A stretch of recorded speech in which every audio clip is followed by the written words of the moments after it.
hoje, qual é a situação lá da barragem do DNOS? Ela tem algum risco de rompimento? Como que está essa situação? Bom, Nandara, nós tivemos aí, né, nesses últimos 2 dias uma precipitação bastante elevada, né, fora do normal para a época, mas já tivemos situações digamos assim, bem mais intensas, né.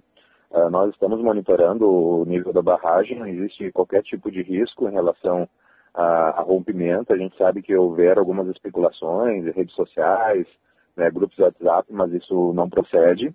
Existe sim um volume bastante significativo de água que está entrando na barragem e, consequentemente, saindo no seu vertedouro.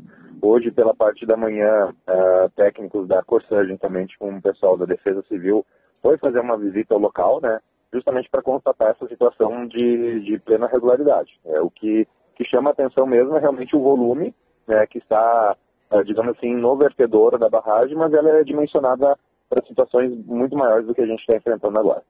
Tá certo. E essa água que desce, que chega até a barragem, queria que tu explicasse um pouquinho até para os nossos leitores, para quem vai assistir, da onde que vem essa água, se é para a gente se preocupar ou não, com o volume de água que desce. A bacia de captação da barragem do DNOS, que é a barragem do Vacacaí-Mirim, ela começa mais ou menos naquele vale entre Santa Maria e Itaara. Então, como há uma chuva bastante intensa, e ali nós temos encostas bem íngremes, então há um aumento muito rápido do volume, mas também uma diminuição muito, muito rápida quando existe a seção, né, no caso da precipitação. Esse volume de água, ele passa ali pelo campestre, né, praticamente toda a água, 90% da barragem é abastecida por aquele riacho ali que tem ali, aquele cruzamento que tem ali na Vereador Antônio Dias, lá abaixo da subestação da CE. Ali então é a entrada de água principal do Vacacaí-Mirim, que abastece a barragem, e depois ela dá continuidade através do nosso vertedouro, né. Então, nós temos um canal de dissipação bastante longo lá, e lá o volume de água realmente é bastante grande e que acaba contribuindo ali para o nível ali do rio Vacacaí-Mirim. Mas não existe, nem reforçando assim, não existe nenhum tipo de risco, né? E está sendo monitorado não apenas pela Corsã, mas também pela Defesa Civil essa situação. As equipes da Corsã estão na rua, então, Epstai, tem equipes na rua monitorando essa situação. Não, na verdade, o que a gente tem? Hoje a gente tem um monitoramento, nós fomos fazer hoje uma vistoria em loco, né? Só para fins de conhecimento da situação. Mas nós temos um monitoramento online do nível da barragem, que é repassado ali 24 horas por dia, né, ao nosso centro de controle operacional. E, inclusive, o próprio vertedouro lá, ele é um vertedouro livre, ou seja, a Corsã não controla nível de abertura e fechamento de comportas, por exemplo, né? Tem muitas barragens que têm essa possibilidade. Ali é um vertedouro livre, então toda a água que chega acaba sendo em excesso, sai no mesmo volume pelo vertedor. Tá certo.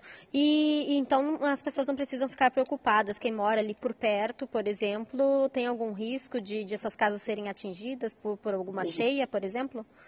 Quanto ao colapso da barragem, não, né? Isso é importante a gente destacar. Claro que a gente não pode garantir, por exemplo, que não vá ocorrer uma enchente, mas não por questões relacionadas à barragem, e sim por questões relacionadas ao volume de água que realmente está chegando, né, e saindo da barragem ali. Esse é um volume que a gente não controla, né? Como eu comentei anteriormente, como a gente trabalha com vertedouro livre, toda a água que chega na barragem ela é direcionada para o rio Vacacaí-Mirim, e aí é a condição do rio por mesmo absorver esse volume de água, né? A gente tem relatos ali, provavelmente, de pessoas que estão em áreas de cota de enchente, que devem, sim, ter essa observação, né, de acompanhar o nível da água, mas não, que nem repetindo, não em função de qualquer, digamos assim, qualquer relação com a barragem, mas sim pelo volume de água que está chegando ali no rio. E a gente tem algum plano, Epstein, em relação se, no caso, encher demais ali a vazão do próprio rio Vacacaí-Mirim, porque a gente tem previsão de chuva ao longo da semana ainda, né? Eu não sei se seria o caso, e em que nível que tem que chegar para ter uma situação mais crítica, como que vocês monitoram esse tipo de situação? Esse caso específico, a gente não faz o monitoramento do ponto de jusante ali, né?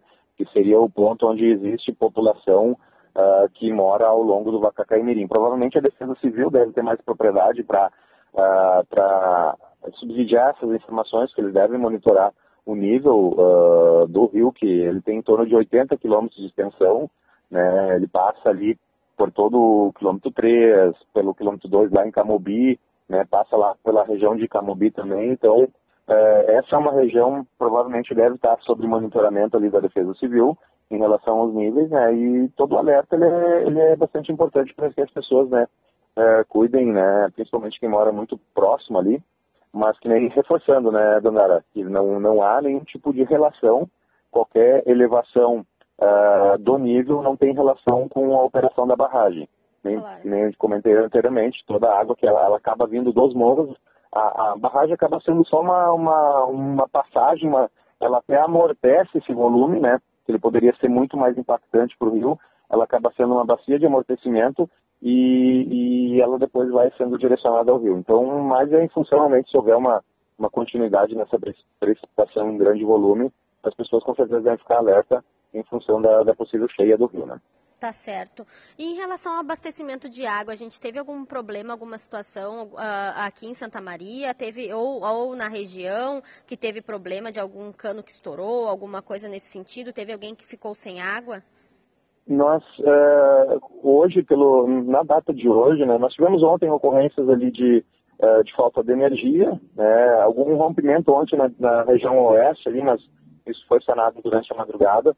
Pela parte da manhã hoje, a gente amanheceu com alguns municípios, por exemplo, o município de Agudo, vizinho nosso ali, sem energia nas nossas estações de bombeamento, mas prontamente o concessionário de energia ali, num período ali de menos de 3 horas, conseguiu nos atender e restabelecer o abastecimento. Fora isso, nenhuma situação mais grave, né? A região de Candelária, nós tivemos ontem também falta de energia na principal estação de bombeamento de água bruta, né?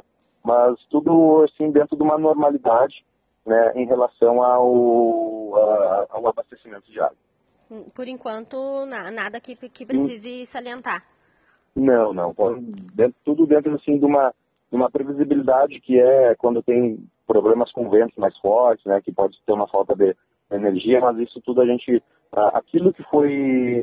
as ocorrências que tiveram pelas primeiras horas da manhã, praticamente todas elas já sanadas ali e mais relacionadas realmente a problemas de falta de energia em função de alguma queda de árvore, em função de uma queda de chave, né? O município de São Pedro do Sul, por exemplo, é um município que todos os nossos 6 postos de operação hoje de manhã estavam sem energia, já conseguimos restabelecer ali em 80% desses 5 dos 6 já estão operando, então gradativamente se recupera o abastecimento público, né? Fora isso, assim, é uma ocorrência maior. E para a população, né, Epstein, o que ela pode fazer se ela tiver algum problema? Quais são os canais que ela pode acionar? A gente sempre solicita, né, nesse período de muita chuva, né, as ocorrências maiores que a gente tem são relacionadas realmente ao esgotamento sanitário, às redes de esgotamento sanitário. Infelizmente, nós temos na cidade muito lançamento irregular de águas pluviais no esgoto doméstico, né, nas nossas redes de esgoto, e isso pode ser o maior número de ocorrências que a gente venha a ter.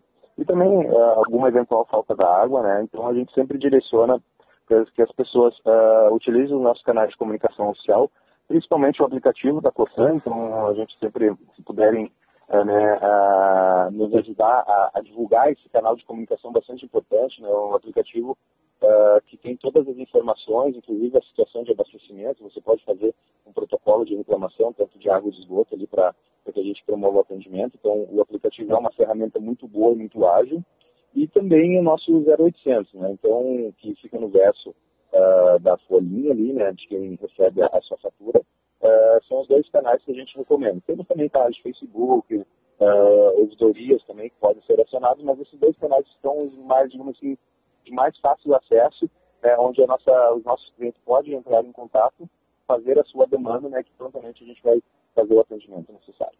Tá ótimo. Epstein, alguma outra coisa que tu gostaria de colocar nesse momento ou é isso?